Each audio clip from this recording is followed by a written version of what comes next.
হরে কৃষ্ণ, রাধে রাধে।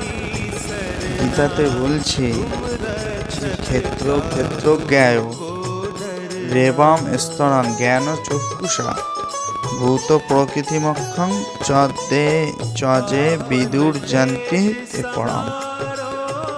যারা এভাবেই জ্ঞান চক্ষুর দ্বারা ক্ষেত্র ও ক্ষেত্রজ্ঞের মধ্যে পার্থক্য জানেন, জড়া প্রকৃতির বন্ধন থেকে জীবগণের মুক্ত হওয়ার পন্থা জানেন, তারা পরম গতি লাভ করে। বলছে যারা জ্ঞান চক্ষু এমনি না, কিন্তু বলছে যারা জ্ঞান চক্ষুর দ্বারা ক্ষেত্র ক্ষেত্রজ্ঞের পার্থক্য জানেন এবং জড়া প্রকৃতির বন্ধন থেকে মুক্তি হওয়ার উপায় জানেন, তারাই একমাত্র পরম গতি লাভ হয়। গীতার কথা। হরে কৃষ্ণ।